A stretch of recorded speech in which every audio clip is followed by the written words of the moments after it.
She's driven by the power. She's driven to get the power. That is the driving force in her life. She does not answer questions straight out. She is the expert of not saying what she believes. She will run on attacking Republicans and being the first woman president. And oh, isn't that amazing? Oh, it's a woman. She can walk and talk. The thought here is it's all politics. Parcel out favors to individual groups, whether it's unions here or the farm bloc there. But she is steeped in controversy, steeped in sleaze. That's why they don't want us to look at her record. I would recommend that Hillary Clinton appreciate that she's not going to be, by any means, the candidate of American women. American women have diverse views on politics, just like men. At the core of almost every one of the investigations we did for 8 years, where there were problems, and I mean major problems with the Clinton administration, she was at the core of them. It's part of the Clinton method, which is say what you need to say at any given moment and rely on the lack of memory of the American public and the support of the mainstream media to support that lack of memory. Well, the 20-year plan really is that the Clintons share power. One would be president 8 years, and one would be president another 8 years over a span of 20 years, with a little Republican in between, perhaps. So in essence, what happened is that Bill and Hillary, in their mid-20s, before they ever took their marital vows, they took their political vow. You know, a lot of people ask me, do we have to go through all these old Clinton scandals again? Well, I have good news for you. You don't, because you can look at the new ones, because Hillary Clinton scandals are a gift that keeps on giving.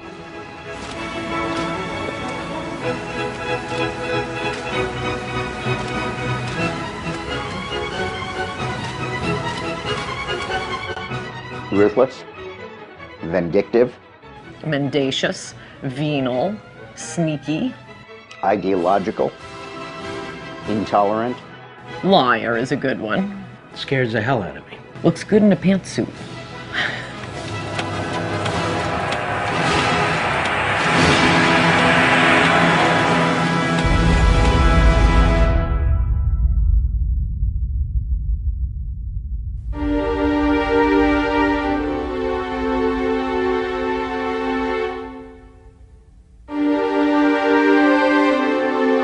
I announced today that I'm forming a presidential exploratory committee. I'm not just starting a campaign, though. I'm beginning a conversation with you, with America. So let's talk, let's chat, let's start a dialogue about your ideas and mine. And while I can't visit everyone's living room, I can try. So let the conversation begin. I have a feeling it's going to be very interesting. The challenge for Hillary Clinton on the campaign trail is she has to pretend to be something she's not. She's far more liberal than she's going to want to let on. That means you have to be very controlled. You can't be too spontaneous. You're pretending to be something. And I think that's going to be a potential problem for her on a couple of grounds. It's inauthentic, and people spot that. I am sick and tired of people who say that if you debate and you disagree with this administration, somehow you're not patriotic, and we should stand up and say, we are Americans and we have a right to debate and disagree with any administration. She's a person who's struggling herself with figuring out who she is, or more importantly, how she wants to present herself to the American public, because her own advisors told us her sort of authenticity and who she is issue 1, issue 2, and issue 3 for her. I don't feel no ways tired. I come too far from where I started from. She's continually trying to redefine herself and figure out who she is and project an authenticity to voters who are, of course, wondering who is the real Hillary. Hillary Rodham Clinton.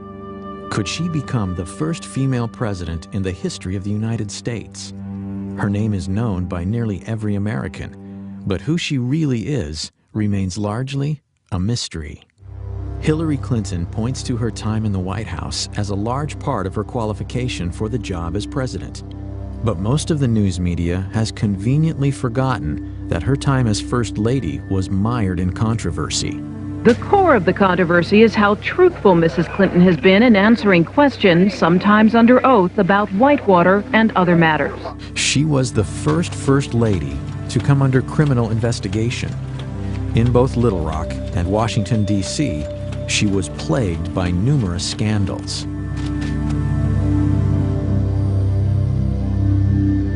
Senator Clinton has extraordinary ability to obfuscate, refuse to answer questions, avoid confrontations, and up until now has been given a pass on it. A story in the New York Times talking about why Senator Clinton voted this way, because I think some people were surprised by it. And her advisor said that she voted yes because she was moving from primary mode to general election mode. Primary mode versus general election mode? How about tell the truth mode? How about we say the same thing in the primary that we say in the general election? We know that Hillary's an insecure person. Secure people don't lie. They don't lie inveterately the way she does. What drives Hillary now is power. She very much is interested in gaining power. She considers herself to be a special person. She has a lot of arrogance, a spirit of superiority about her, and this is the driving force in her life, is to gain and acquire and maintain power. And her husband got to the top, and she saw it, she felt it, and she wants there herself. Over the past 16 years, Hillary Clinton has undoubtedly become one of the most divisive figures in America. How this makes her suited to unite the country as the next president is troubling to many. And recall Hillary speaking at a black church on Martin Luther King Day. What a coincidence. When you look at the way the House of Representatives has been run, it has been run like a plantation, and you know what I'm talking about. And you know what I'm talking about, girlfriend. That's how she's going to get to power? By accusing the Republicans of running a plantation at a black church on Martin Luther King Day? That's it? Okay. After announcing her bid for the presidency, fellow Democrats, including former Clinton confidant and Hollywood mogul David Geffen, publicly questioned Hillary's integrity and truthfulness. Such breaks within the Clinton inner circle beg the question: what is the truth about Hillary Rodham Clinton? It's a recklessness that's born of arrogance that goes back to her 1960s roots in their narcissism. They believe they are a rule unto themselves. I mean, every time Hillary's been caught in a scandal, she really did it. No one made it up. She's deceitful. She'll make up any story, lie about anything, as long as it serves her purpose of the moment. And the American people are going to catch on to it. So who is the real Hillary Clinton? Is she a brilliant trailblazer poised to make history as the first female president? Or is she ruthless, cunning, dishonest, willing to do anything for power? Because of your position or your husband's, might have given you some kind of unfavorable or, a favored advantage? There isn't any evidence that anybody gave me any favorable treatment. Yes, my question, I'd like a follow-up too. First one has to do with Susan McDougal. She said that she brought the documents of Whitewater over to you at the governor's mansion.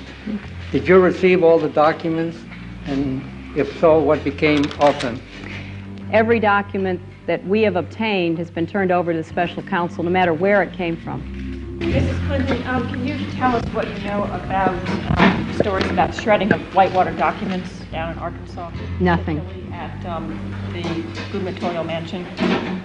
Oh, that didn't happen, and I know nothing about any other such stories. You know nothing about documents relating to Whitewater ever shredded anywhere that you know about or authorized or didn't authorize? Absolutely not. When you look at all the skullduggery in the Clinton administration, all roads lead back to Hillary. It also tells us something about the character of the American media. I mean, they carry these people. A Republican with those numbers of character flaws, with that sort of behavioral problem and psychopathic psychology, could not run or be elected to dog catcher if it were a Republican. The politics of personal destruction was a phrase popularized by the Clintons in the 90s to describe the attacks by what Hillary called the vast right-wing conspiracy. But is she actually more familiar with practicing that fine art than being its victim. They have been the masters of the politics of personal destruction, and then they use the well-known trick of accusing your opponents of your own malfeasance. So they accuse conservatives of speaking honestly about the ethical shortcomings of the Clintons, while they in fact speak dishonestly about the integrity of their opponents. And that has been a bellwether, and it has done destruction to people who they've encountered. Even people in the Democratic Party will acknowledge the Clintons are particularly ruthless and particularly aggressive when it comes to campaigns. They war room. This is a military metaphor for the campaign the Clintons invented regarding instant responses, that no matter what the validity of a charge, you don't explain the charge, you don't apologize for the charge, you don't admit any error, you automatically attack the integrity or the motivations of the other side. There are any number of things in the Clintons' political history that is worth recalling before you go in to vote for, potentially for a Clinton, in this case a Hillary Clinton. And it's a small example, but a telling one. When they turned on the travel office, where you had career civil servants doing a great job providing the travel service for the president and his staff, and they wanted to get a lackey friend in, they could have fired the guy in charge, but they accused him of a crime. They tried to ruin his life in order to be able to get him out and get their lackeys in. When the Clintons moved to 1600 Pennsylvania Avenue in 1993, White House veteran Billy Dale was the director of the travel office.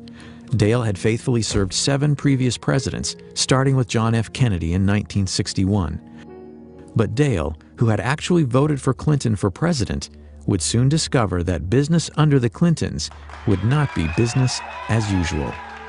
We knew that we were in for a rougher transition because we had heard stories from Secret Service agents who had gone to Little Rock for a 2-week stay down there. And the stories that some of the agents would come back and tell us, that we just knew that it was going to be different.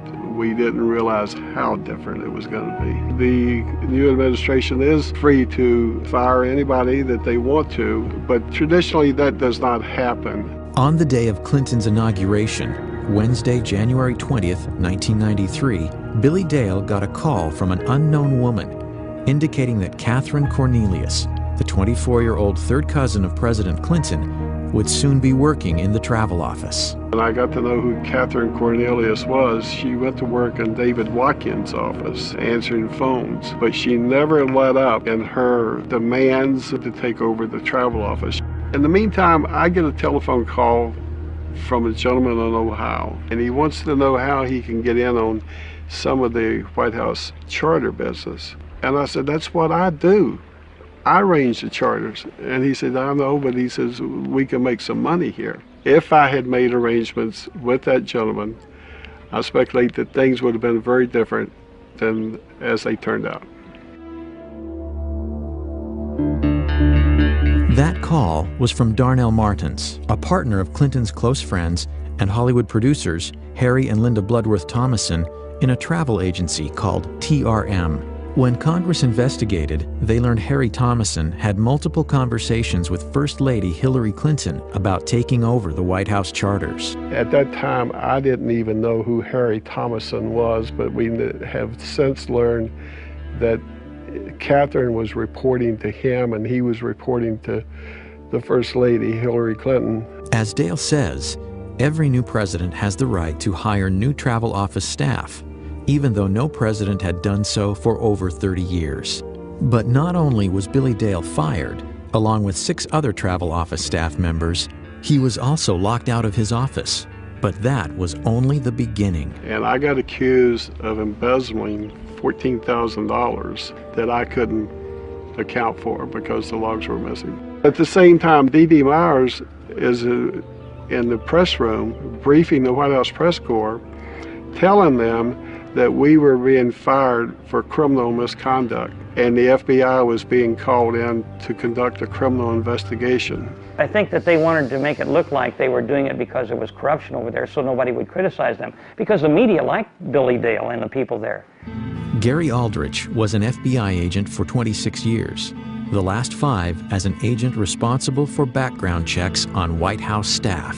Recall that the FBI had conducted investigations of all of these men and had determined that they were qualified to work in the White House and that they were honest individuals. I conducted some of those investigations. Billy Dale was humiliated and was accused of serious wrongdoing to the degree that they conduct a federal grand jury investigation and an indictment of him. I had dedicated 32 years of my life to this job and served faithfully to Democrats and Republicans alike. The experience was a major event in my career because it taught me that powerful politicians can misuse law enforcement authority almost whimsically. And because it was the First Lady ordering the investigation, well then charges have to be found. That scared me. That was different from my experience in the FBI of 26 years. I thought if we have reached the level where a politician can get irritated with somebody and cause them to maybe end up in federal prison, we've got a serious problem. The White House Travel Office affair became known as Travelgate. When Dale's legal bills to defend himself were estimated to run as much as $750,000, he considered a plea deal, a fine of $69,000, and a brief jail sentence. Blanche and I had been married for 38 years at that time. I decided that I would have to sell my home. Could I ask her to give up everything that we had worked for? The plea bargain seemed just that, a bargain in order to save himself and his family from the unending ordeal. But when Dale was informed he would not be able to proclaim his innocence, he realized he couldn't bargain with the truth. In the meantime, during this year, I got a notice from the IRS that I was being audited. For the next 30 months, Dale was investigated. His son and daughter were also subpoenaed. I remember Vicki, our oldest daughter, telling her mother that if I was found guilty, and maybe we better start over. You were sent to jail for something you...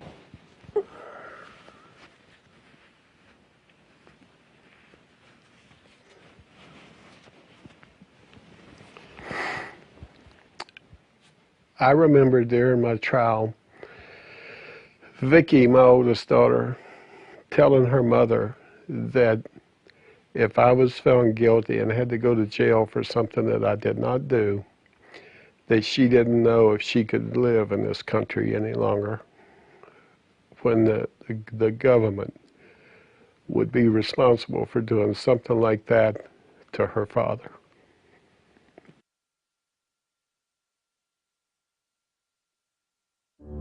When the case went to trial in the fall of 1995, a procession of White House journalists volunteered to serve as character witnesses for Dale, including Brit Hume and Sam Donaldson. The press at the time, I think, ought to remind people that I testified at Billy Dale's trial as a character witness for him. The jury needed less than 2 hours to reach a verdict. And the jury came in and they found me not guilty on all counts. I laid my head down on the desk in front of me and cried. Ultimately, the Office of the Independent Counsel's final report on the Travel Office firings found that Mrs. Clinton's sworn testimony was factually inaccurate. Hillary Clinton was more powerful as a first lady than any first lady that had been in the White House that I knew of. That I have learned that she was involved with it more than Bill was. Bill just wiped his hands of it and just would let her handle it. That's an example of the cynicism and the ruthlessness of the Clintons. And at the time, I think a lot of people thought that Hillary had at least as much to do with that as Bill did. What she did to the Travel Office, I mean, in a way, that is the most illustrative scandal because it was such an Evita Peron act of maliciousness toward these ordinary people. This guy running the Travel Office all these years, I'm getting them out, getting my rich Hollywood friends in.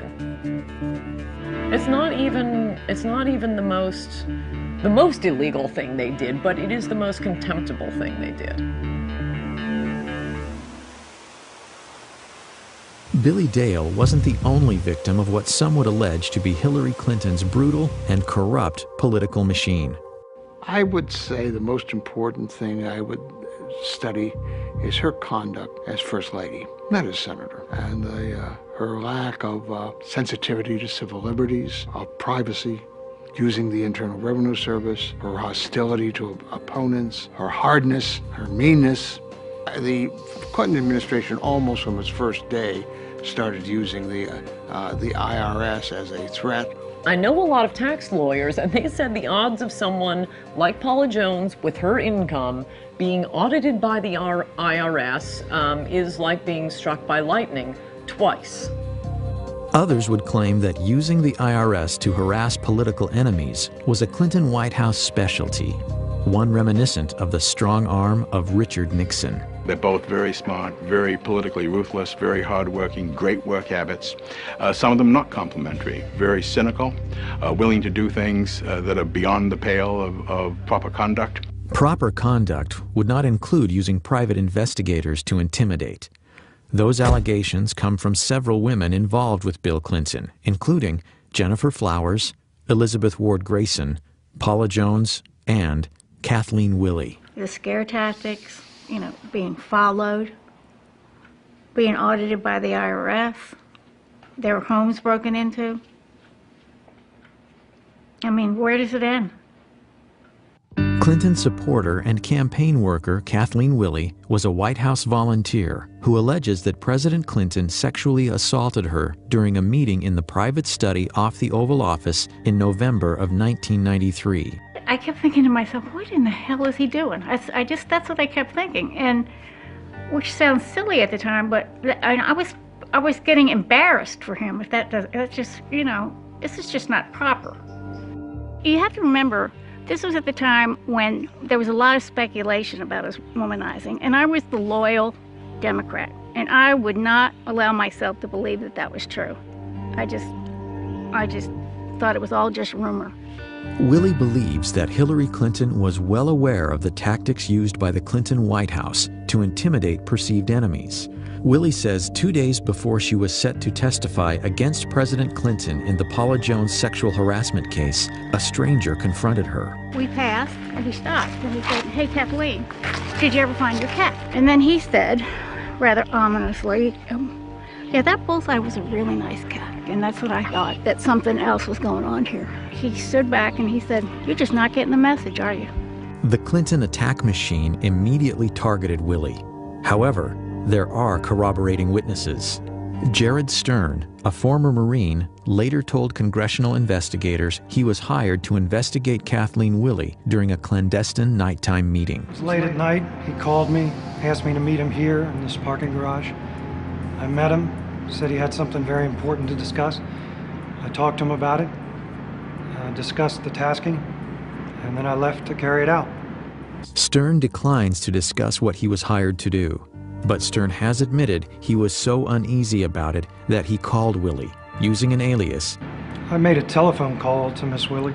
I left a message on her answering service indicating that I'd try again the next day. And he left a message for me saying, "Be careful, that there were people out to get me." Jared Stern is a first-hand witness to what the Clintons are doing, have done, and are doing to these women. The Clintons are a unit. They share a zeal for power and a willingness to engage in any and all threat-neutralizing strategies. Legality be damned. No one will ever say what happened to Kathleen Willey was an anomaly. That MO can be seen throughout the Clintons' political lives. It is consistent. Willey says her car was vandalized, her house broken into, and a cat's skull was left on her porch. Today, she still lives in fear. And I don't understand how any woman in this country could vote for a woman who does that to other people, who sets out to destroy and ruin these women who have crossed paths with Bill Clinton. They're power hungry. They stop at nothing. They stop at nothing. If you put me to work for you, I'll work to lift people up, not push them down. I finally parted company with Hillary Clinton when I saw how she was using private detectives to investigate the women who were linked to her husband. Not to change him, not to reform him, not to make him a better person, but to cow the women into silence so that he could get elected president. I do not want that woman controlling the IRS or the DEA or the NSA or the FBI or the CIA. Not in a democracy, I don't. I mean, think of what it says about Hillary Clinton, that she was willing to put up with his open philandering, with anything in a skirt who wanders before his eyesight, all for the power. At least with Bill Clinton, he was just, good time Charlie. Hillary's got an agenda, and she's willing to put up with that to be president of the United States. She's got a to-do list when she gets to the White House. Hillary Clinton's Machiavellian behavior, her tendency to manipulate, deceive, and destroy for personal gain, is nothing new. This woman, now a hero to feminists, gained much of her power during the Clinton presidency from her ability to deal with her husband's infidelities. Bill was always heavily involved in the policies of his administration, but he left chasing down his women and silencing them, pursuing the scandals and lying about them, escaping culpability for any of the things in their past, to Hillary. She was his Nixon. She was his evil equivalent. She was the one who made sure that nothing got to him because she was so good at it. And she was.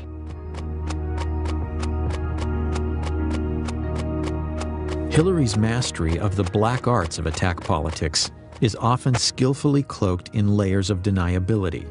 But when she needs money, as all candidates do, her imprudence bewilders even her most loyal supporters. The pattern is a familiar one. Huge amounts of money are raised from political insiders, lobbyists, and special interest groups, and questions follow. In the summer of 2007, Hillary was forced to return nearly $900,000 from fundraiser Norman Hsu, who is now under indictment for running a Ponzi scheme. During the White House years, it was the dirty money of a cast of characters that included Johnny Chung and Charlie Tree, both convicted of illegal campaign fundraising. I think it was Johnny Chung that said the White House was like a subway turnstile. You put the money in and you got in.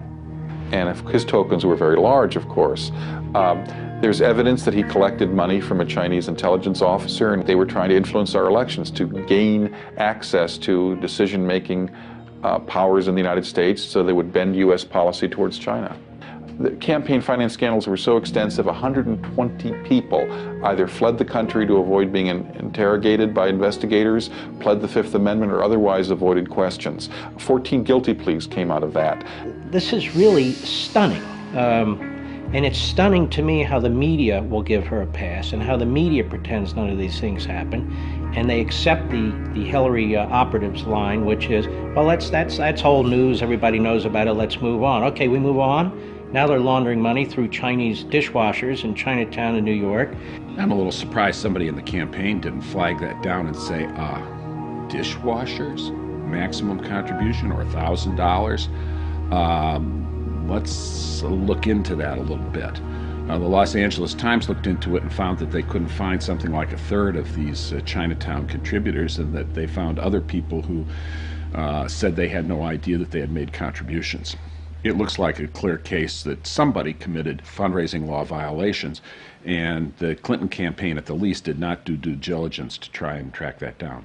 One case in particular highlights Hillary's hypocrisy and startling recklessness when it comes to raising illegal campaign contributions. Though most of the news media has ignored it, Hillary was directly involved in what has been called the biggest campaign finance fraud in the history of the United States. It is a story with all the elements of a bestseller: cash, cons, and Hollywood stars. And it was all caught on tape. Few businessmen have seen the career heights and depths of Peter F. Paul. I've been fortunate to spend time with some of the world's most celebrated figures of the 20th century. One of my idols was Salvador Dali. He had a big influence on the way that I directed my life. In the early 1980s, Paul, a Miami lawyer with a past criminal record, including convictions for cocaine possession and fraud, headed to Hollywood for a fresh start as a promoter and producer. After doing various projects in Hollywood, I decided after meeting a fellow who was a out-of-work model that there was an opportunity for me to prove that I could cultivate a media icon. Within 18 months, I had him on the cover of People magazine. Ultimately, it led to my first meeting with the Clintons, with Hillary Clinton, actually. In February of 2000, Peter Paul met with Hollywood charity fundraiser Aaron Tonkin. Tonkin was a celebrity-obsessed con man who in just a few years went from being homeless to one of the Clintons' top money contacts in Hollywood. Like more than a few Clinton associates from the past, Tonkin ended up in federal prison for unrelated fundraising scams. Aaron, it's Hillary Clinton. I just wanted to call and wish you well for this evening. It was a growing new relationship. I don't know where it ultimately would lead, but I suppose not in a good place because all the people that I met around them, that I dealt with in different events, have all gone to prison. And these are very close people, mainly to the president. Through Tonkin's connections to the Clintons came an interesting offer. In exchange for donations to Hillary's 2000 Senate campaign, Paul would gain access to Bill Clinton for business opportunities once Clinton left the White House. I had become a very close friend of the creator of Spider-Man, Stan Lee, and we had started a company together in late 1998. So I embarked on this effort to try to hire Bill Clinton when he left the White House as a rainmaker for the company, Stan Lee Media. We had a luncheon at Aspargo's for 12 people who were influential in the community, and we also raised some money for Hillary. And at that point, I indicated that my plans were to hire Bill when he left the White House. She responded by saying that she would help if I became a major supporter of her campaign. In June of 2000, Paul agreed to finance what would be the largest and most lavish political fundraiser ever staged in Hollywood. It consisted of a concert, a dinner, and a reception.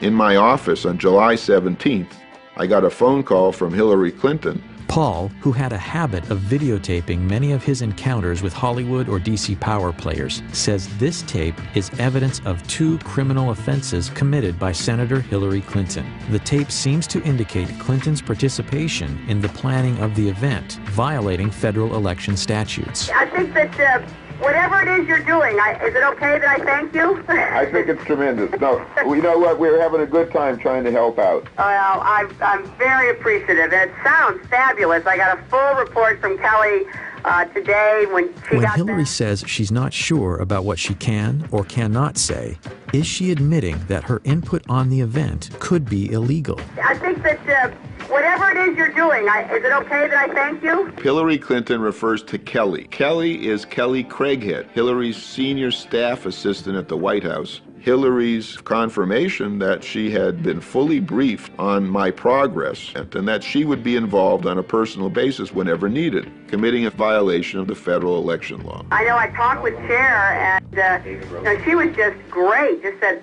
she really was excited, and I hadn't talked to her, so you had to have really done a good job selling it to her. And her reference to Cher being induced to contribute her singing services, all of them colluded to hide this from every investigation. All of the expenses that I paid for entertainment and costs of various fundraisers for Hillary were never legally reported. But what I discovered was, because Hillary was involved directly, personally, and indirectly through her agent, Kelly Craighead, in conceiving the event, in soliciting the money to pay for the event, and then coordinating the expenditures for the event, clearly the two of them were violating federal law.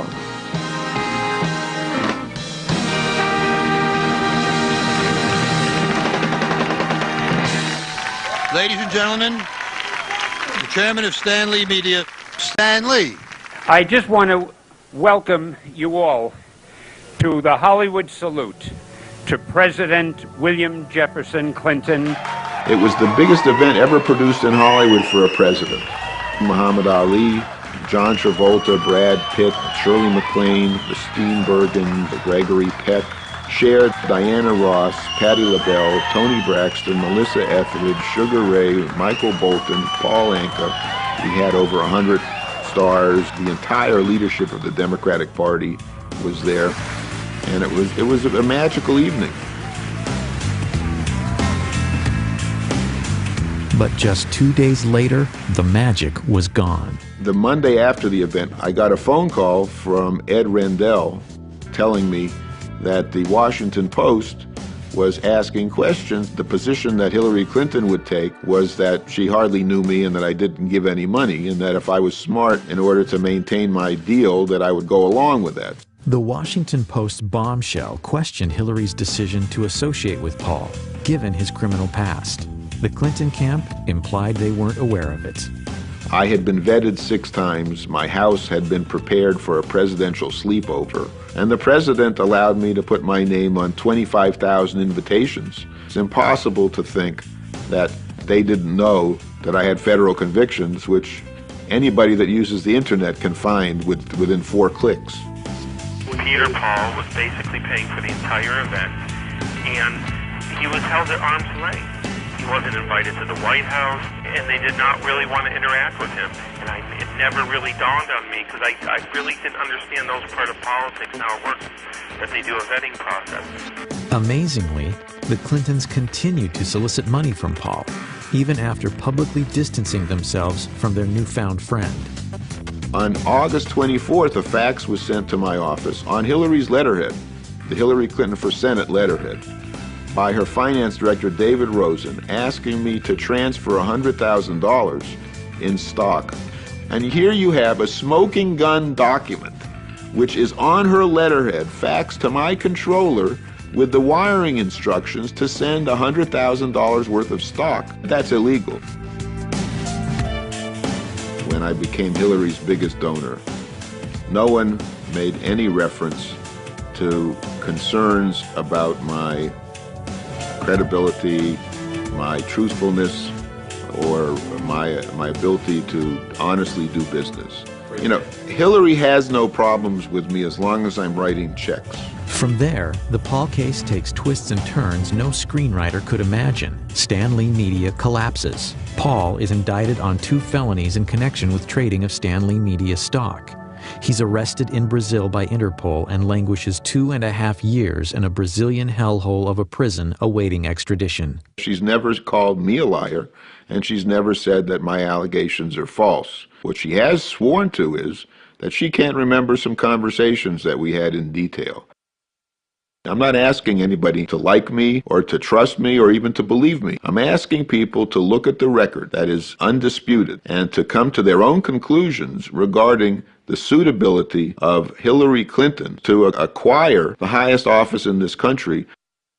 June 9, 2000, did you discuss with Hillary Clinton supporting her campaign in exchange for President Clinton helping you in your business concerns? Yes. Did Hillary Clinton pledge President Clinton's support for your business interests? Yes. August 13, 2000, at Barbra Streisand's home, did you talk with Hillary Clinton about supporting her campaign provided President Clinton help you with your business interests? Yes. I've been analyzing polygraphs since 1995. I attended the Department of Defense Polygraph Institute. I would say Mr. Paul has been truthful in his answering the questions concerning the issues administered in the polygraph. It was the most lavish affair of all. But her campaign said that it cost $400,000, not $1.1 million, so that they could use the other $700,000 for the campaign and use it to buy advertisements. Now the question is, did Hillary know it was a mistake? Of course she did. Number one, she was there and she knew it couldn't have only cost $400,000. Number two, she frequently urged Peter Paul to hold down the expenditures for it. Number three, after the forms were filed with the FEC, Peter Paul told her they were inaccurate, and Hillary continued to file inaccurate forms. And finally, the FEC investigated it and concluded it did cost $1.1 million. I want to thank Stan Lee and Peter Paul and Aaron Tonkin for their extraordinary hard work and leadership on this. The Clinton campaign ultimately paid $35,000 in fines for having underreported the cost of the gala.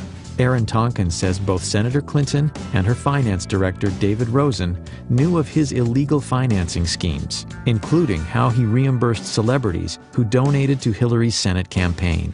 They wrote a check where I told them to write it, the Senate 2000 from the invitation they received, and then I reimbursed them either 1 or 2,000, depending if 1 or 2 people came. I told her National Finance Director, David Rosen, and he just said, don't tell me anything like that.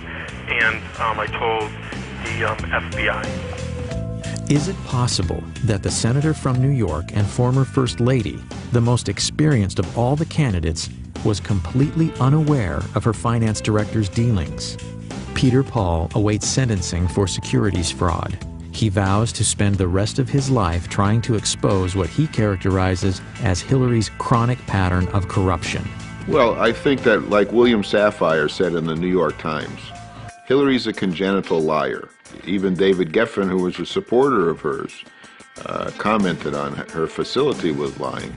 So if she can do this as publicly and in such a gross and unvarnished way, then imagine if she got additional power in the White House and what she would do with that. I can't think of any other politician in history who has shown such a disrespect and a contempt for the Constitution and the rule of law as Hillary. And I represented Richard Nixon's best friend, and I knew Richard Nixon. And I'll tell you something, she's no Richard Nixon, she's worse. One of her great claims throughout the 90s and in her present career as senator is that she'll say, oh, this is all old news. Well, it's old news because the Clintons are repeat offenders. They've been doing these things going right back to the 1980s.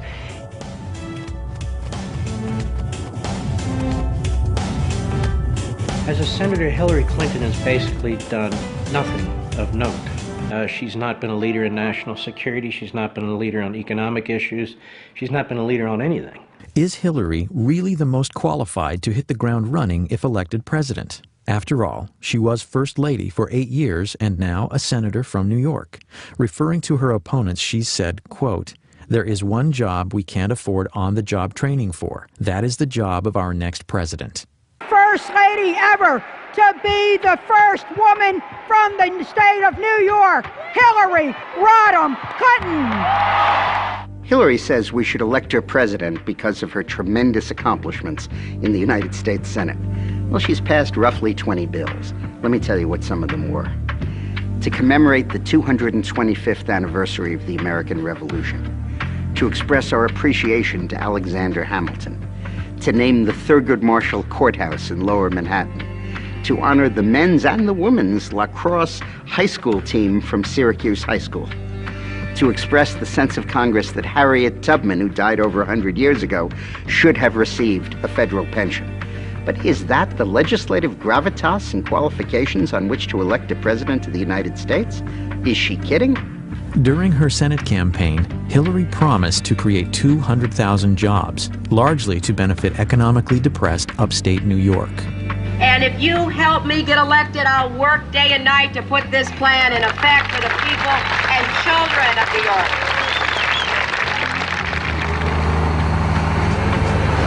I'm Marshall Brown. I'm the owner-operator at GMB Farm. I grew up here with my father, but we sold out in 1985, and I started back up in 1987. I milked cows every day of my life for 20 years.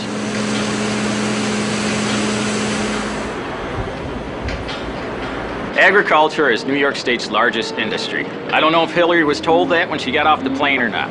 Dairy farming is the largest segment of that. 3 years ago, Hillary Clinton came to Oswego County. She said she had a plan for the dairy industry. Like all her plans, she never gives any specifics, but it's going to make everything all wonderful for us. 2 years after she gave her I Got a Plan speech, the price of milk dropped to the same level it was in 1979, and I'm losing my ass.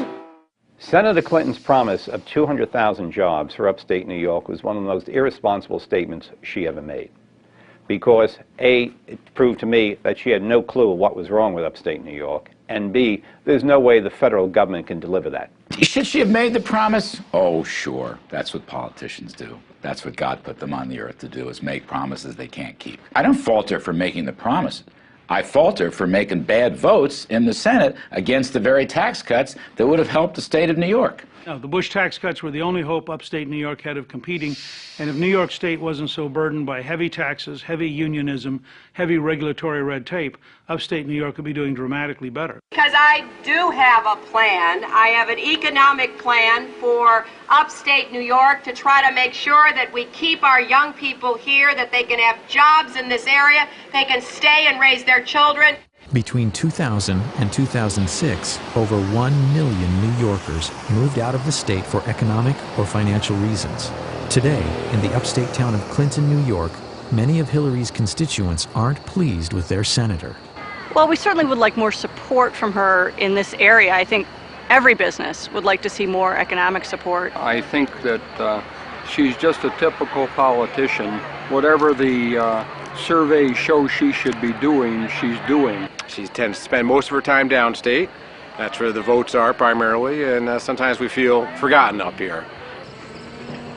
She cares more about her consumers, her food stamps, her welfare programs than she does the American farmer that's producing the food. When the American farmer is eligible for food stamps, there's a problem. Which I am. As a presidential candidate, Hillary has made other promises that may also prove difficult to keep. My plan does not create a single new government department, agency, or bureaucracy. It is not a government takeover of health care. It is a public-private partnership that provides more choices. Her sweeping health care reform proposal comes with a price tag of nearly $110 billion per year. Anne is going to pay more. You are going to pay more. People with jobs will pay more. That's why she's so popular with women with needs, but not so popular with women with jobs. Hillary's first effort to socialize health care came in 1993 during her husband's first term. Widely perceived as a disaster, many say it provoked the Republican Revolution. I mean, certainly you have to ask whether or not she's learned a lot from that experience. It was a failure. She knows it was a failure. It was a very embarrassing failure for her. Where have you seen the government make anything more efficient and less costly and more effective by its presence? Where have you seen that? As I've said on many occasions, I still have the scars to show from what we tried to do back in the first 2 years of Bill's administration. The effort to kill Hillary Care was really good common American sense. Americans know a bad fish when they smelled one. Everything Hillary wants for America is what Canada does for all of its people, any one of whom that has $5 extra in their pocket comes across the border to the United States for health care services. I think it's worth remembering, after her health care fiasco, the Clinton team put us aside. They gave her ceremonial duties thereafter. She was more like a Pat Nixon than she was like an Eleanor Roosevelt from mid-94 onward, because Bill Clinton's professionals recognized she'd made a hash of the one big policy she'd been given. She was essentially out of the White House in 95, 96. And I know because I was there most of that time. She was visiting China. She went to 70 foreign countries. She wrote a best-selling book, did book signings. Then when the Lewinsky scandal broke, she came back to Washington, and in 98 and 99 led the effort to keep her husband in office, and in 99 and 2000 spent her time running for the Senate in New York. Many Americans believe our healthcare system needs improvement. But what is Hillary's solution? Hillary is really the closest thing we have in America to a European socialist. She really believes that government should vastly expand its efforts in the areas of healthcare and education, and she wants to increase taxes to do it, from 33% as it is now, up into the mid-40s and high 40s as it is in France and Germany. I'm going to take $10 billion away from a lot of these industries, starting with money from the HMOs that are getting too much out of Medicare, starting with the no-bid contracts for Halliburton, starting with the defense industry that needs to be pared down and reined in. I've been very clear about that. And as she talks on the campaign trail, her purpose of government, as she sees it, is to remold society for the common good. The common good in this case means government. It means Washington.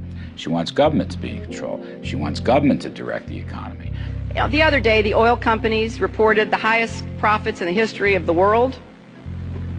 I want to take those profits and I want to put them into a strategic energy fund. She expects to use the government to become extremely involved with the lives of the people in this country because government knows best. So when she talks about nationalizing health care, she's not kidding. She's been at this now for 10 years. She wants to take over the health care system. What might Hillary's healthcare plan look like? Welcome to Yuma, Arizona. In my practice, about 70% of the care is paid for by Medicare, federal government, and another 20% is paid for by the state. So essentially, we're a very socialized medical community here. But with so much free healthcare available from the state and federal government, abuses are inevitable. One of my favorites is a patient of mine who was actually a drug runner. His books didn't tally, and to teach him a lesson, they blew a hole in his foot with a shotgun down in Mexico. Well, he went to the closest medical hospital in Mexico where medical care was free, and they were going to amputate his foot. So he hopped up to the border, literally, and at that point demanded an ambulance, which by our emergency medical laws we have to supply. So we got an ambulance to him, we brought him to our emergency room. I asked him, I said, let me guess, this guy's insured, right? And my friend said, oh, actually, he has Medicare. This guy's been wanted for years on 4 federal warrants. We're giving him his Social Security check every 2 weeks. Critics say Hillary's healthcare overhaul is not unlike what citizens of Canada or the UK now experience. Yes, much of it is free, but is there a catch? The waiting lists get longer and longer. You can wait 6 months to see a specialist. That's socialism. When you're standing in a line, waiting and waiting, that's socialism. I'm thrilled that universal health care is back on the national agenda. You know, as we remember back in 93 and 94, we tried to come forward with the plan. We weren't successful. I have the scars to show for that experience. Medicine should be between one physician and the patient, not between an army of bureaucrats and the patient. If people give their health to the government, what does the government not control? The federal government from 3,000 miles away is not your doctor. Hillary's health care is one of the few Clinton campaign platforms that contains specifics. But on other issues important to Americans, what does she believe? But on specific issues, I've come out with very specific plans. With respect to Social Security, I do have a plan.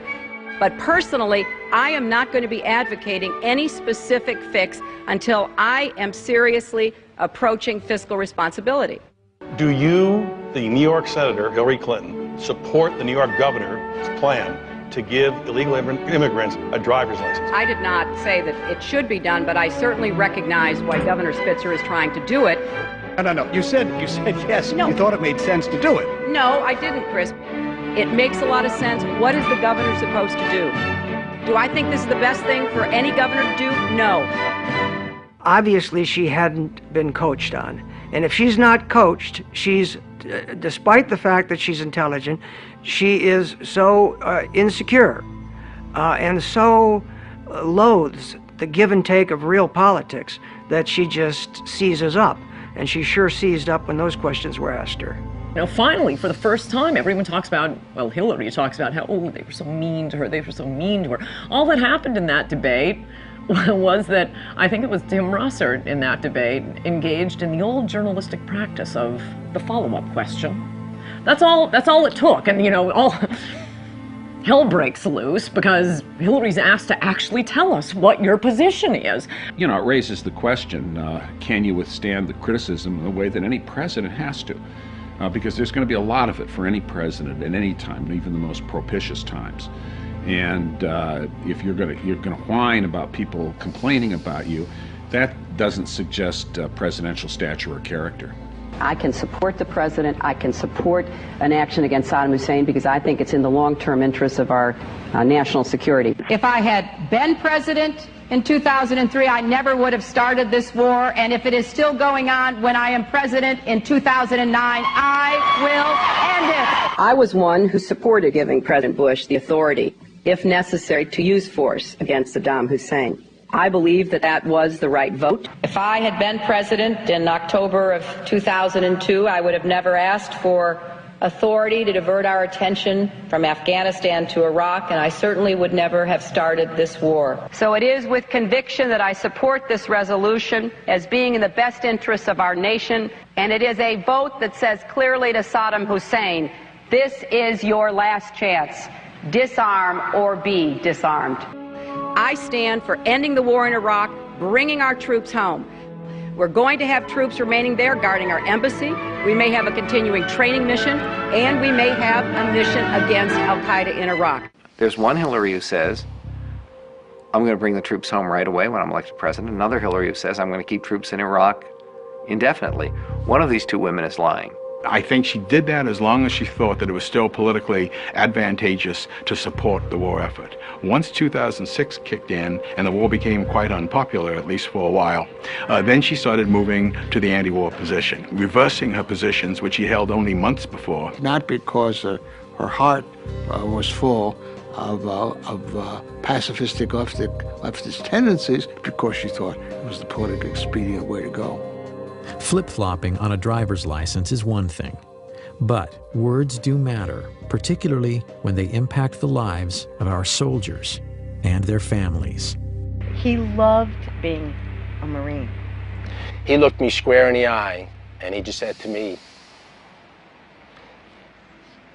he said, Dad,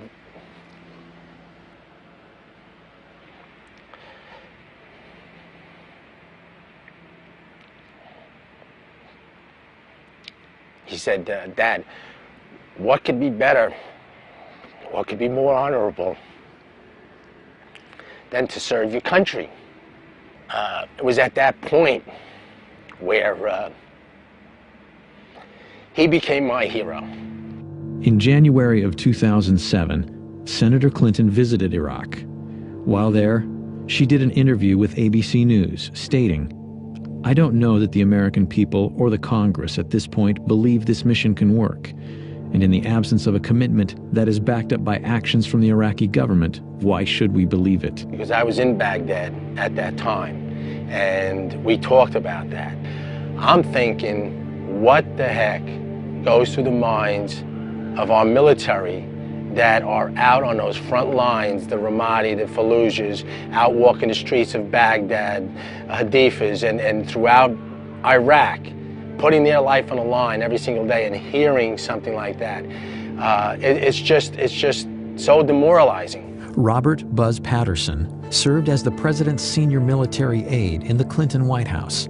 Distinguished service in the Air Force, including combat missions, and his regular interaction with the First Lady gave him unique insight about the potential future commander-in-chief. They see that when Mrs. Clinton says something stupid about the war, or Harry Reid says the war is lost, or Dick Durbin calls them war criminals, that is played immediately on Al Jazeera and Al Arabiya overseas. That does nothing to support the troops. All it does is embolden the enemy to believe if they can hang out a little bit longer, they win. It's very hard to believe her because you don't know what the next day she's going to say, and it's terrible. Everybody from a four-star general to a private understands what it means to be a leader, what it means to have moral backbone and discipline and integrity. And the military saw none of that during the 1990s and does not see that any of those attributes in Mrs. Clinton today. If we do pull out and we do not complete this mission, my son's sacrifice would have been in vain, along with the other fallen heroes. If a legislator does not like the war and decides enough already with this war, then cut off the money. They're entitled to do that. But above all, it's not up to a legislator to try to outguess military strategists. That's not their job. So you say again, okay, well, she's flipping, she's flopping. No, she's not flipping and flopping. She is lying. She will not take responsibility for calling and asking our good, brave soldiers to put their life on the line. She will not take responsibility. Every Democratic candidate, they all want to just get out of Iraq, just whatever it takes. When the fact of the matter is that you can't have good security in Iraq until you've dealt with, at a minimum, Syria and Iran, because they're the ones who are arming, training, and running a lot of these terrorists. The war on terror isn't the only issue where Hillary is trying to have it both ways. When it's politically expedient, Hillary campaigns on her husband's presidency. But when the polls say otherwise, she abandons their record. But she can't be as selective in terms of, cherry picking and making determinations that she's now suddenly the face of foreign policy, that she, shaped economic policy, except for the stuff that didn't work out, in which case that was somebody else's problem or somebody else's fault. Ladies and gentlemen, you have just heard a stunning illustration of my real campaign slogan. Buy one, get one free. This is as much about Bill Clinton as it is Hillary Clinton. I mean, for purposes of this election, it's one and the same. Buzz Patterson carried the nuclear football for President Clinton. While serving in the Clinton White House, he learned firsthand about the former First Lady's qualifications. When she was moving around the White House hallways and corridors, the edict was for us to avoid eye contact with her so as to preclude her from making exchanges like good morning, good afternoon, and therefore those of us that worked in and around herself and her husband would oftentimes dive into open office ways or doorways to avoid her stare. Well, I saw her vent on her husband many, many times. In one particular situation, we were at a fundraiser. As we entered the elevator to go to the top floor of this hotel, Mrs. Clinton lit into her husband with every profane four-letter word you've ever heard in your life, and as a military guy, I've heard them all. Anger really took me by surprise, how vicious it was and how profane it was, and then of course, we got to the top floor of the elevator, of the hotel, and the elevator opened. They were holding hands and smiling and waving like they could turn it on and off in a heartbeat.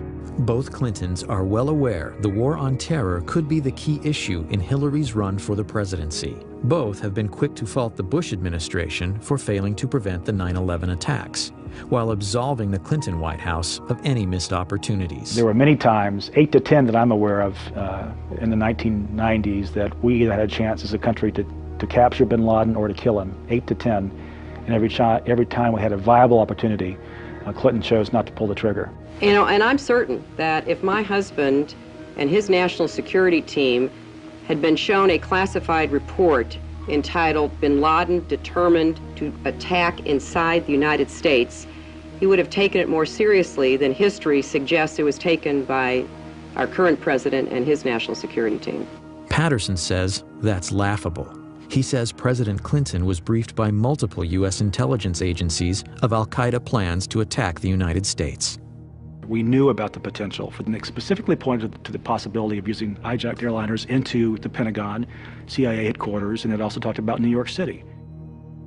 Cyrus Nowrasteh is the award-winning writer-producer of the ABC miniseries The Path to 9/11. Though his movie takes aim at both the Clinton and Bush administrations in the days and years prior to 9/11, Nowrasteh says he and his film were targeted by the Clinton machine.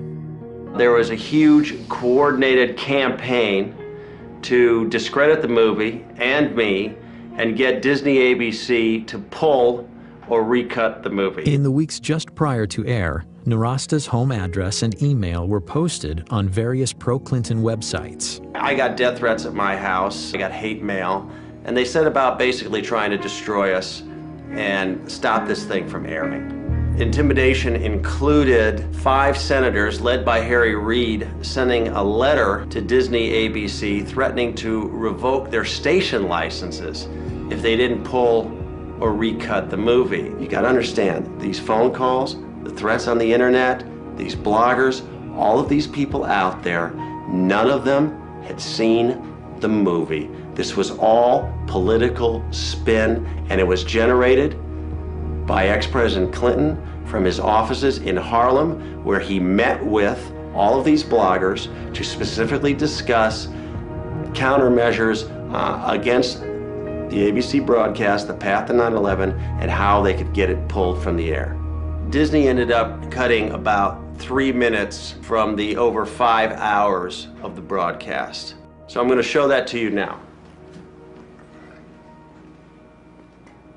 They have the compound surrounded, they know where bin Laden is, Mr. Berger, is this something and what they need to do is coordinate with Washington, so they're on satellite phone communication with Sandy Berger, Richard Clark, George Tenet, et al. From Washington to basically get the final green light to go ahead with this operation. Our people are in place. Now, it's been confirmed that Osama bin Laden is in the building on the site. You are the National Security Advisor. Can't you give the order?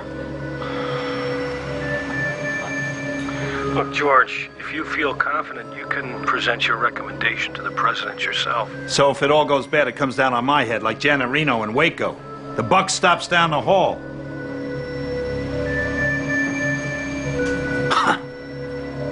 Mr. Berger, sir.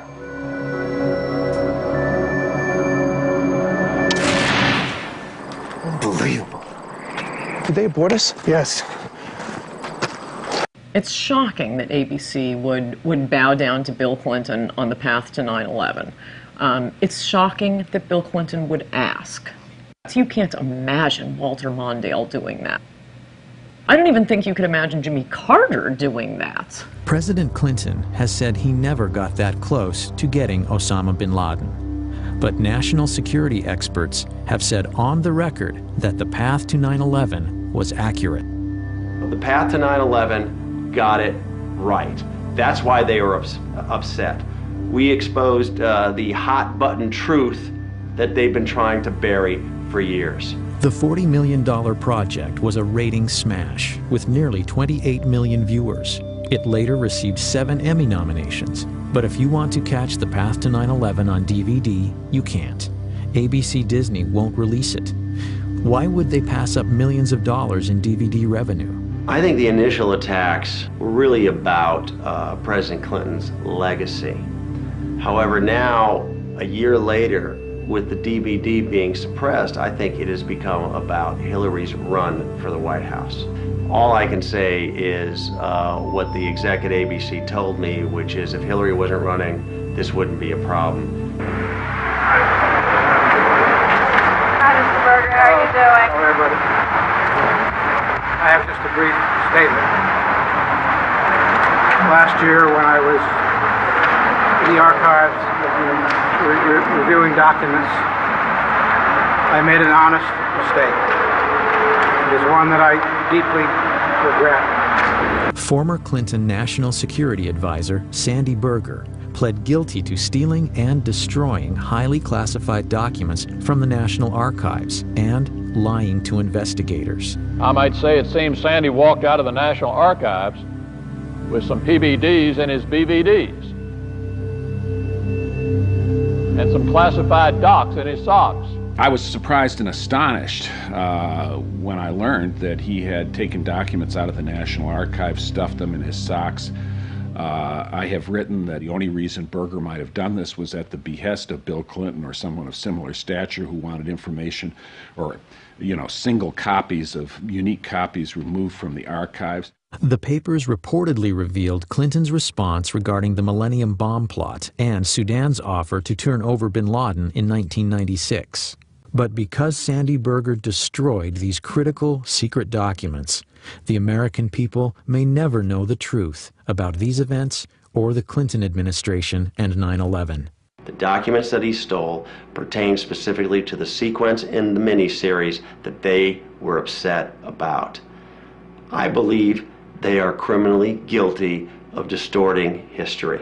There was a smoking gun in there in terms of what the Clinton administration knew about bin Laden. Sandy Berger had a mission. That mission was to go in and clean up history, clean up mistakes, destroy any evidence of error or culpability to actions that led to 9/11. He accomplished that. He basically paved the way for her to move forward and give Bill a free pass.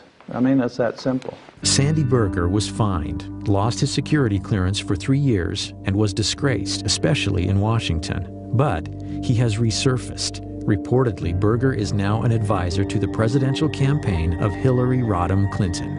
It's either that he's really good at foreign policy, which I doubt, or he knows something, or they owe him. And I think that's what it is. Do I think he should be advising Hillary Clinton? I think he's a perfect candidate to advise Hillary Clinton. He's sleazy, he broke the law, he will do her bidding. He should be her chief of staff, as a matter of fact. Hillary is tough on terror as long as it's popular. But once again, the real Hillary Clinton remains a mystery. We went through all the speeches that were posted on her website, some 200 of them, and there's no speech that's about counterterrorism or talks about the threat to the homeland. Whatever Mrs. Clinton took away from the 9/11 experience is now slipping away. Or perhaps she never meant it in the first place. But as far as I know, Senator Clinton simply has not wanted to discuss with clarity and certainly with the kind of authority you would expect from a now senior member of the Senate Armed Services Committee, that we are at war with a totalitarian ideology. I'd like to see a president in either party who is going to be honest about the nature of the danger and willing to stand up and say this is what needs to be done, even if it's not popular at the moment. She doesn't seem to have any instinct to be able to do that, whatever her high intelligence might be. Who is the real Hillary Clinton? Clinton scholars and writers hoping for an answer were shocked to learn that, despite Freedom of Information Act stipulations, after 3 years, the Clinton Library has only released 0.5% of its records. This is the mentality of a tyranny, and yet the media treats this as if it's no big deal. It is a very, very big deal. We paid for those documents at that library. Much of our money goes into that library. It's a federally run operation. The Clinton Library is known locally as Little Rock's Fort Knox. Nearly 2 million pages of records covering Hillary's years in the White House are locked away, clouding her role in policymaking. Over 300 Freedom of Information Act requests are pending. Well, that's not my decision to make, and I don't believe that any president or first lady ever has, but certainly we'll move as quickly as our circumstances and the processes of the National Archives permits. This idea they're claiming now that we're trying to release them, we're trying to as fast as we can, but the library just won't let us release them. You want the papers released, order the papers released. They're your papers. A tendency of this administration, from the top all the way to the bottom, is to withhold information, to resist legitimate requests for information, to refuse to be forthcoming about information that is of significance and relevant to the job that all of you do and the interests of the American people. I think the American people have a right to as much of the public record as possible about Hillary Clinton. Those records should be released before the 2008 election so we can learn a lot more about exactly how much influence she had in the White House, what her positions were in the White House, and how she acted in the White House. Character is defined as what we do when we think no one is looking. By that standard, many critics say the Clintons are sorely lacking. On January 20th, 2001, President Clinton issued 140 pardons on his last day in office. Those pardoned or receiving commuted sentences included cocaine trafficker Carlos Vignali and the biggest tax fugitive in U.S. history, Mark Rich. As much as those pardons reveal about Bill, an earlier pardon may have revealed even more about Hillary's character and her willingness to do anything to get elected. I remember the first Met game my dad took me to, and we were sitting at the very top of Shea Stadium. It was probably 1971. It was just a beautiful day out with my dad. You know, he loved the Mets, he loved his sports. That's one thing that I'll never forget, is sort of being in the car with him and being at the game with him, just enjoying his presence. It was an idyllic childhood, to be honest with you. I couldn't have asked for a better childhood up until I was 9. My dad was a very decent, honest family man. As a matter of fact, on that day, January 24th, he was looking forward to coming home that Friday, celebrating my brother's 11th and my 9th birthdays. It was going to be a big family event for us.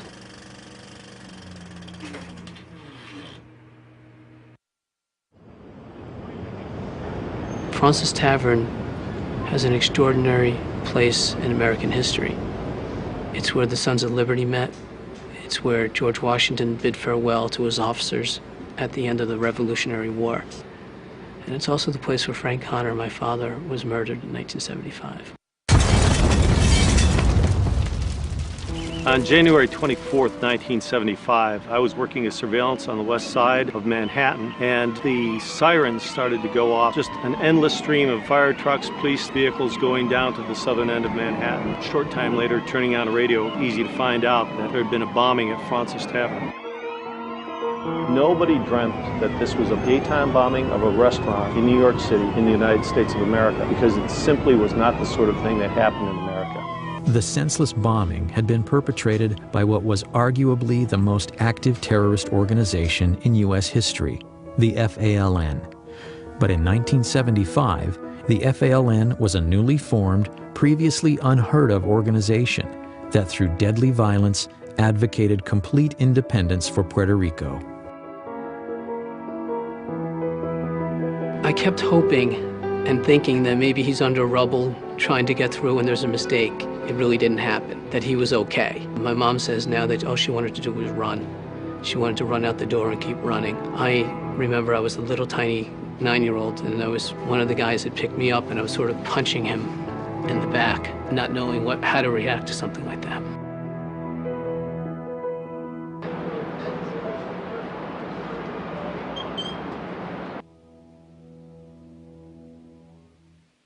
Joe, this is the Bissell dining room at Fraunces Tavern, and this is the room that suffered most of the damage in the bombing on January 24th, 1975. The bomb was placed actually just on the opposite side of these doors. Waiters and some of the other witnesses remember seeing somebody come through this door carrying a large duffel bag. He looked around the room. One of the waiters was about to approach him and tell him that he had to leave when he stepped back out. Apparently left the bomb outside. This was a typical FALN device. It was a quantity of dynamite, included propane tanks, which was one of their trademarks in building their bombs in the early days, and a simple timer, a wristwatch altered to serve as a timer to set off the device. So he knew when he placed it that essentially the people that he had seen were going to feel the impact of it. Absolutely. He knew that he was committing mass murder, no question about it. Where would my dad have been sitting in relation to this table? I believe your dad was sitting at the end of the table here, Joe, and would have been one of the first people hit by the blast of the bomb.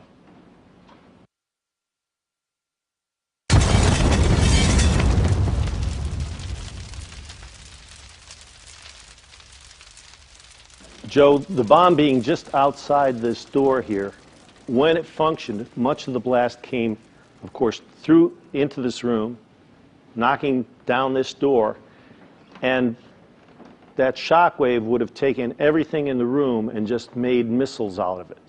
So you have victims that have pieces of glassware, pieces of silverware pushed into their bodies as a result of the blast.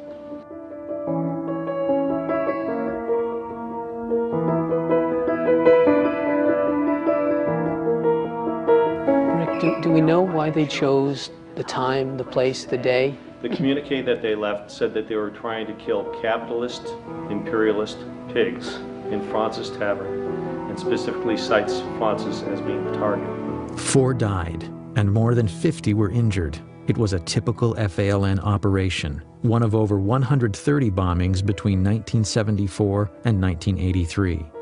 But on that crisp winter day at Fraunces Tavern, no one could imagine what the future held for the murderous members of the FALN. Hillary's biggest problem running for the Senate was that she wasn't a New Yorker. And how is she going to appeal to the specific ethnic groups that make up the New York State electorate? So, in September 1999, right in the middle of her Senate campaign, she was approached by City Councilman Jose Rivera, who really is a spokesman for the Hispanic community in New York, who gave her a packet urging the pardoning of the FALN terrorists.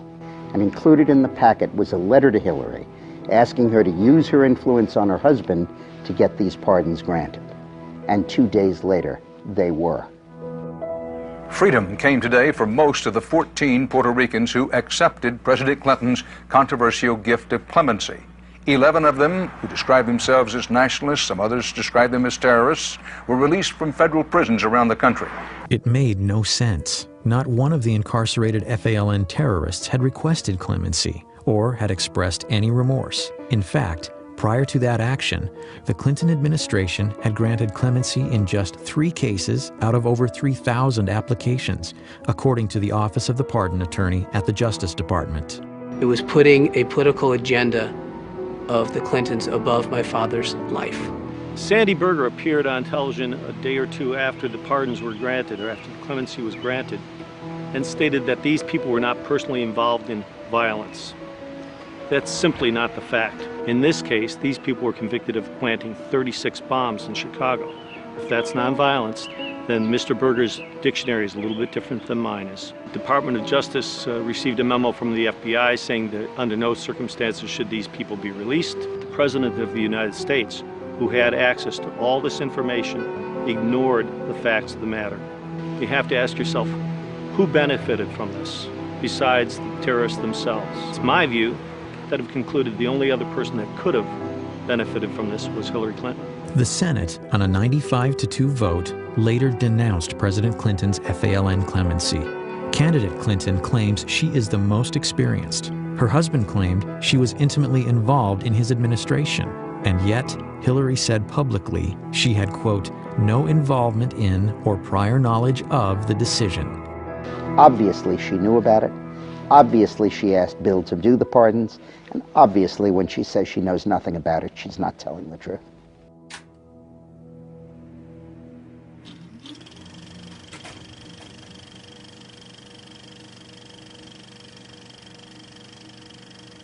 How dare they? My father was a decent, honest family man, and he was being forgotten or used as a political pawn by those people who didn't have his decency, didn't have his family values, and wasn't the kind of man that my father was. We've had only 2 father-son presidencies in the history of our nation. We may be on the verge of the first husband and wife commander-in-chiefs. Historically, Americans have never been keen on dynasties. So it's worth remembering that a vote for Hillary is a vote to continue 20 years of a Bush or a Clinton in the White House. American people deserve to know that their presidency is not for sale, the Lincoln bedroom is not for rent, and lobbyist money can no longer influence policy in the House or the Senate. The problem with nostalgia is what we tend to do is you only remember what you like, and you forget the parts that you didn't like. So what John Edwards is saying about outmoded thinking and nostalgia is really, I think, expressing a reluctance to turn American democracy, which is very, I think, meritocratic, over to 2 families. And Hillary Clinton would represent the past in that, and a continuation of, I think, a dangerous trend to electing people because of how much recognition they have rather than their intrinsic qualities. Finally, before America decides on our next president, voters should need no reminders of what's at stake: the well-being and prosperity of our nation.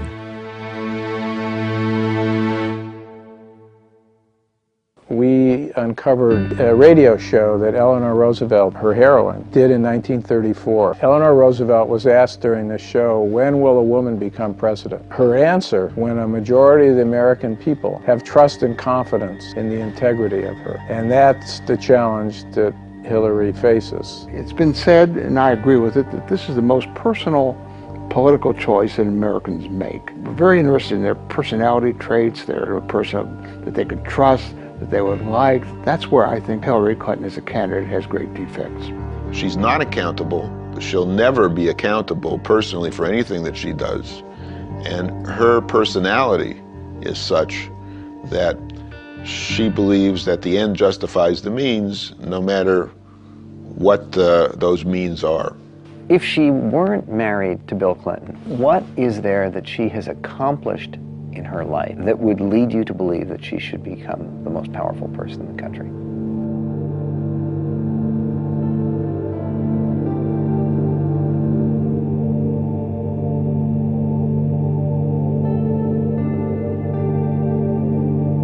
Which candidate is most likely to be able to be successful in protecting us from the threat from radical Islam? That is the central crisis of our time. If she reverts to form, Hillary Clinton will likely be in the future what she has been in the past, which is a person, a woman, a politician of the left. And I don't think that's going to be good for the security of the United States. She can't favor English as the official language of government, has said she can't favor it. 85% of the American people favor English as the official language of government. I think there are a number of big issues where you'd have a very clear contrast. She favors liberal judges. 91% of the American people favor the right to say one nation under God. The bigger this campaign is, the bigger the choice is, the more trouble she's in. What will be important, though, and this is some baggage she has to deal with, is the idea of a co-presidency, the idea that Bill Clinton will be back in the White House. Because I think when he left the White House, people had had enough.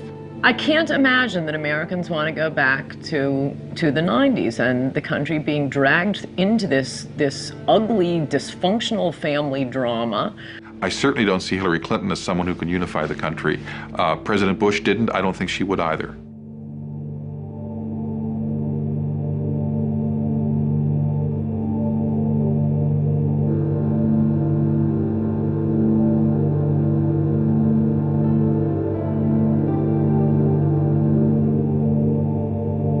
I think that we're at a very critical time in this country that requires leadership.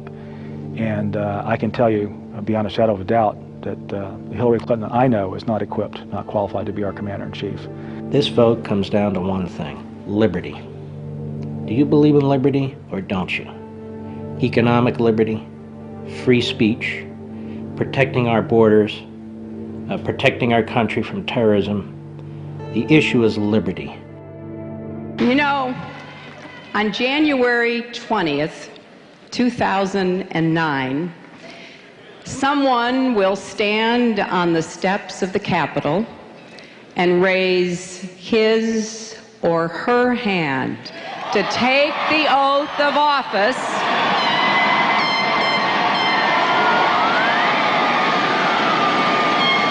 as the 44th President of the United States of America.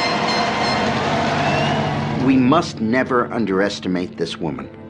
We must never understate her chances of winning. We mustn't be lulled into a state of security and complacency by the newfound moderation that she likes to talk about. And we must never forget the fundamental danger that this woman poses to every value that we hold dear.